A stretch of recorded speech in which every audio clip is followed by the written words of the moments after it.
Plano de leitura da Bíblia da Igreja Cristã Pagiel. Hoje estamos no dia 22. Nossa leitura bíblica será no livro de Lucas, capítulo 1, Gênesis, capítulo 22, Salmos, capítulo 22 e livro de Provérbios, capítulo 4. Evangelho segundo Lucas, capítulo 1.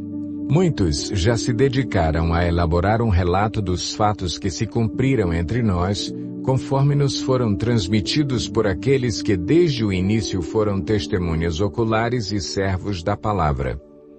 Eu mesmo investiguei tudo cuidadosamente, desde o começo, e decidi escrever-te um relato ordenado, ó excelentíssimo Teófilo, para que tenhas a certeza das coisas que te foram ensinadas. No tempo de Herodes, rei da Judeia, havia um sacerdote chamado Zacarias, que pertencia ao grupo sacerdotal de Abias. Isabel, sua mulher, também era descendente de Arão. Ambos eram justos aos olhos de Deus, obedecendo de modo irrepreensível a todos os mandamentos e preceitos do Senhor. Mas eles não tinham filhos, porque Isabel era estéril, e ambos eram de idade avançada. Certa vez, estando de serviço o seu grupo, Zacarias estava servindo como sacerdote diante de Deus. Ele foi escolhido por sorteio, de acordo com o costume do sacerdócio, para entrar no santuário do Senhor e oferecer incenso. Chegando a hora de oferecer incenso, o povo todo estava orando do lado de fora. Então, um anjo do Senhor apareceu a Zacarias, à direita do altar do incenso. Quando Zacarias o viu, perturbou-se e foi dominado pelo medo. Mas o anjo lhe disse: "Não tenha medo, Zacarias. Sua oração foi ouvida. Isabel, sua mulher, lhe dará um filho, e você lhe dará o nome de João. Ele será motivo de prazer e de alegria para você, e muitos se alegrarão por causa do nascimento dele, pois será grande aos olhos do Senhor. Ele nunca tomará vinho, nem bebida fermentada, e será cheio do Espírito Santo desde antes do seu nascimento. Fará retornar muitos dentre o povo de Israel ao Senhor, o seu Deus, e irá adiante do Senhor no espírito e no poder de Elias, para fazer voltar o coração dos pais a seus filhos e os desobedientes à sabedoria dos justos, para deixar um povo preparado para o Senhor." Zacarias perguntou ao anjo: "Como posso ter certeza disso? Sou velho e minha mulher é de idade avançada." O anjo respondeu: "Sou Gabriel, o que está sempre na presença de Deus. Fui enviado para lhe transmitir estas boas novas. Agora você ficará mudo. Não poderá falar até o dia em que isso acontecer, porque não acreditou em minhas palavras, que se cumprirão no tempo oportuno." Enquanto isso, o povo esperava por Zacarias, estranhando sua demora no santuário. Quando saiu, não conseguia falar nada. O povo percebeu então que ele tivera uma visão no santuário. Zacarias fazia sinais para eles, mas permanecia mudo. Quando se completou seu período de serviço, ele voltou para casa. Depois disso, Isabel, sua mulher, engravidou e durante 5 meses não saiu de casa. E ela dizia: "Isto é obra do Senhor." Agora ele olhou para mim favoravelmente para desfazer a minha humilhação perante o povo. No 6º mês, Deus enviou o anjo Gabriel a Nazaré, cidade da Galileia, a uma virgem prometida em casamento a certo homem chamado José, descendente de Davi. O nome da virgem era Maria. O anjo, aproximando-se dela, disse: "Alegre-se, agraciada, o Senhor está com você." Maria ficou perturbada com essas palavras, pensando no que poderia significar esta saudação. Mas o anjo lhe disse: "Não tenha medo, Maria, você foi agraciada por Deus. Você ficará grávida e dará à luz um filho, e lhe porá o nome de Jesus. Ele será grande e será chamado Filho do Altíssimo. O Senhor Deus lhe dará o trono de seu pai Davi, e ele reinará para sempre sobre o povo de Jacó. Seu reino jamais terá fim. Perguntou Maria ao anjo: Como acontecerá isso, se sou virgem? O anjo respondeu: O Espírito Santo virá sobre você, e o poder do Altíssimo a cobrirá com a sua sombra. Assim, aquele que há de nascer será chamado Santo, Filho de Deus. Também Isabel, sua parenta, terá um filho na velhice. Aquela que diziam ser estéril já está em seu 6º mês de gestação, pois nada é impossível para Deus. Respondeu Maria: Sou serva do Senhor. Que aconteça comigo conforme a tua palavra. Então o anjo a deixou. Naqueles dias, Maria preparou-se e foi depressa para uma cidade da região montanhosa da Judeia, onde entrou na casa de Zacarias e saudou Isabel. Quando Isabel ouviu a saudação de Maria, o bebê agitou-se em seu ventre e Isabel ficou cheia do Espírito Santo. Em alta voz exclamou: Bendita é você entre as mulheres, e bendito é o filho que você dará à luz. Mas por que sou tão agraciada, ao ponto de me visitar a mãe do meu Senhor? Logo que a sua saudação chegou aos meus ouvidos, o bebê que está em meu ventre agitou-se de alegria. Feliz é aquela que creu que se cumprirá aquilo que o Senhor lhe disse. Então disse Maria: Minha alma engrandece ao Senhor e o meu espírito se alegra em Deus, meu Salvador, pois atentou para a humildade da sua serva. De agora em diante todas as gerações me chamarão bem-aventurada, pois o Poderoso fez grandes coisas em meu favor. Santo é o seu nome. A sua misericórdia estende-se aos que o temem de geração em geração. Ele realizou poderosos feitos com seu braço. Dispersou os que são soberbos no mais íntimo do coração. Derrubou governantes dos seus tronos, mas exaltou os humildes. Encheu de coisas boas os famintos, mas despediu de mãos vazias os ricos. Ajudou a seu servo Israel, lembrando-se da sua misericórdia para com Abraão e seus descendentes para sempre, como dissera aos nossos antepassados. Maria ficou com Isabel cerca de 3 meses e depois voltou para casa. Ao se completar o tempo de Isabel dar à luz, ela teve um filho. Seus vizinhos e parentes ouviram falar da grande misericórdia que o Senhor lhe havia demonstrado e se alegraram com ela. No 8º dia foram circuncidar o menino e queriam dar-lhe o nome do pai, Zacarias, mas sua mãe tomou a palavra e disse: Não, ele será chamado João.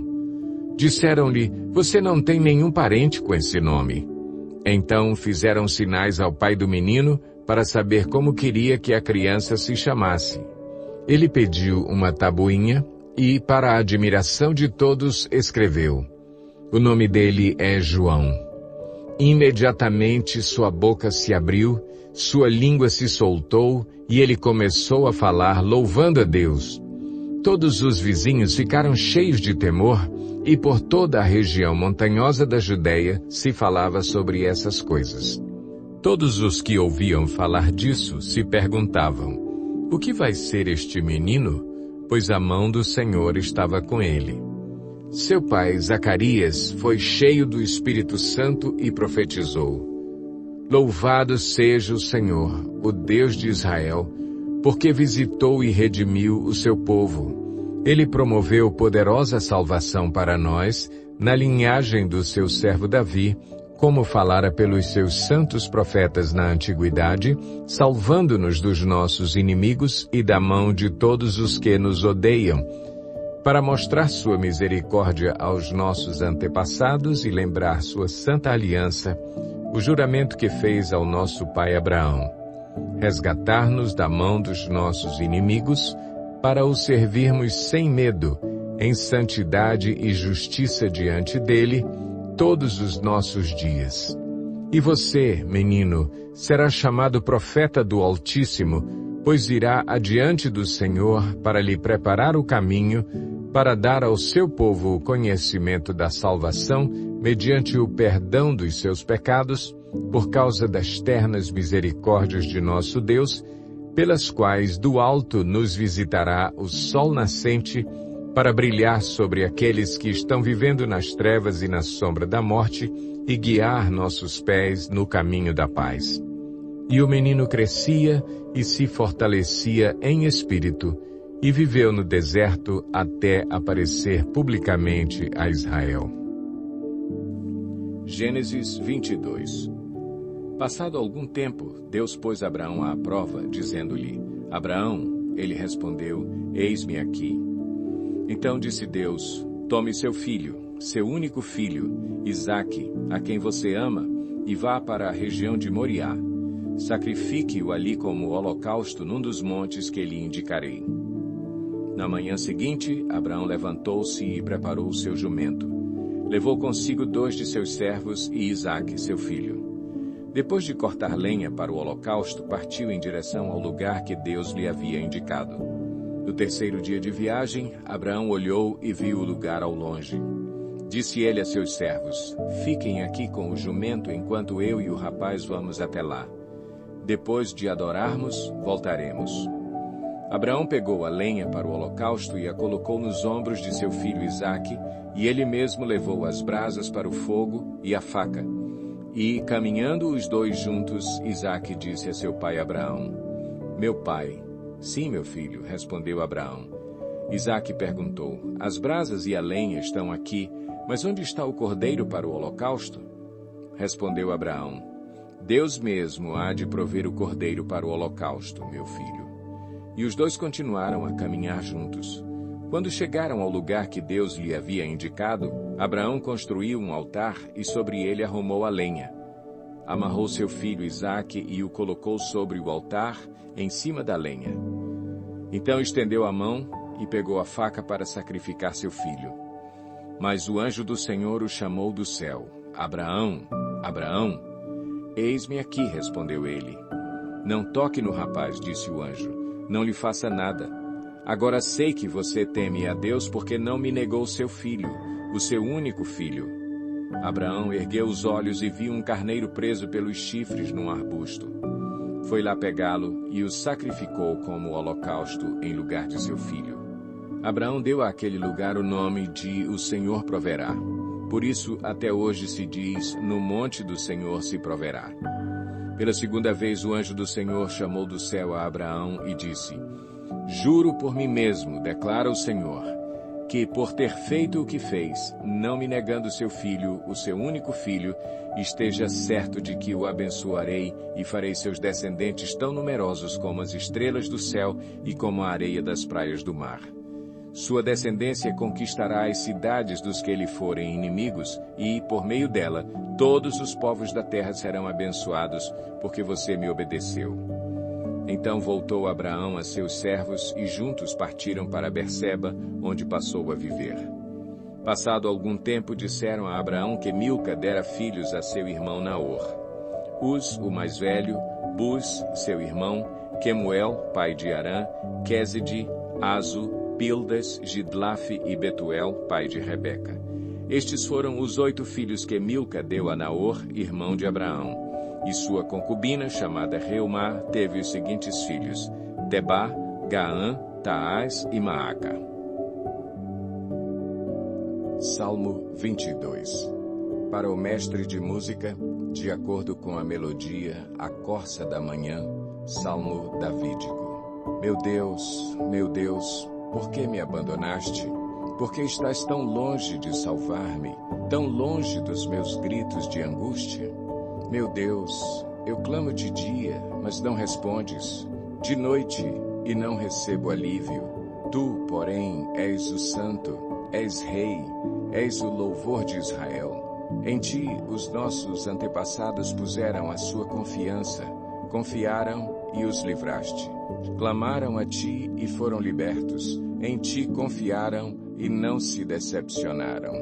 Mas eu sou verme e não homem, motivo de zombaria e objeto de desprezo do povo. Caçoam de mim todos os que me veem, balançando a cabeça. Lançam insultos contra mim, dizendo: recorra ao Senhor, que o Senhor o liberte, que ele o livre, já que lhe quer bem. Contudo, tu mesmo me tiraste do ventre, deste-me segurança junto ao seio de minha mãe. Desde que nasci, fui entregue a ti. Desde o ventre materno, és o meu Deus. Não fiques distante de mim, pois a angústia está perto e não há ninguém que me socorra. Muitos touros me cercam. Sim, rodeiam-me os poderosos de Bazã. Como leão voraz, rugindo, escancaram a boca contra mim.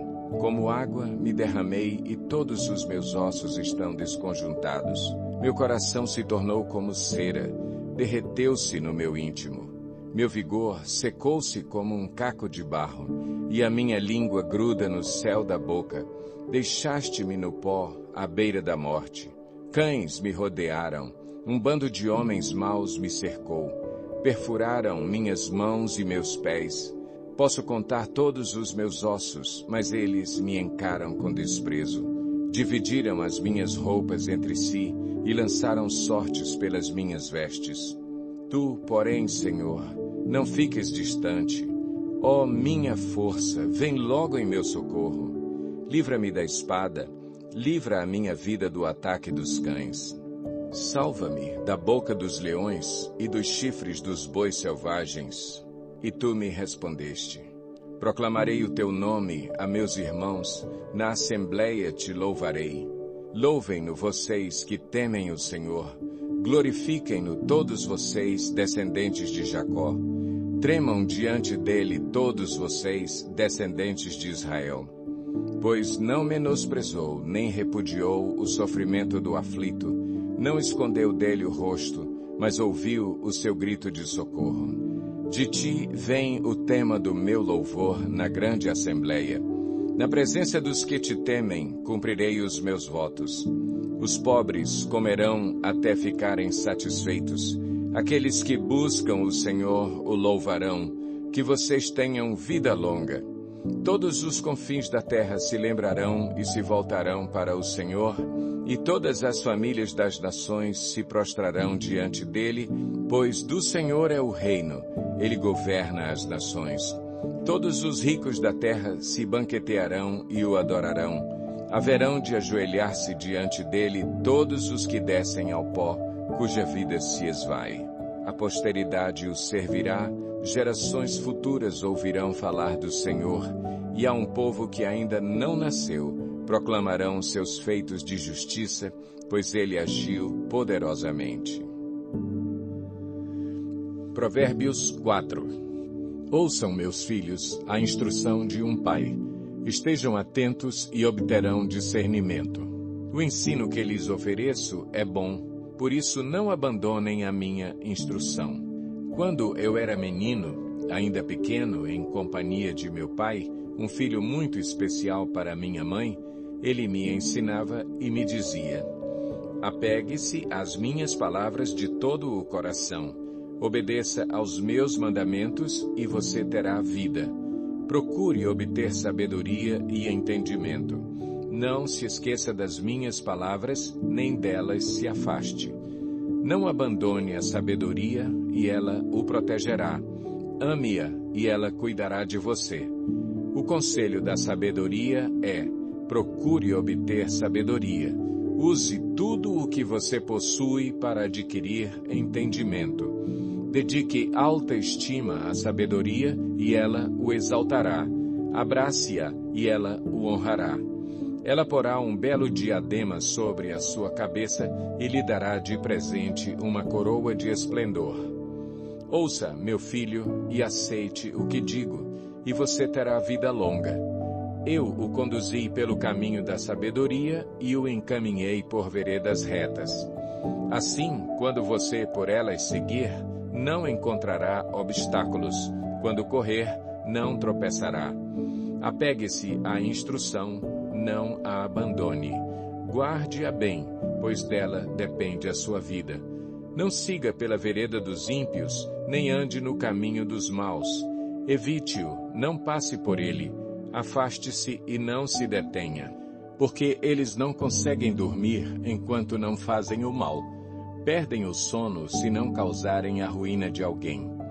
Pois eles se alimentam de maldade e se embriagam de violência.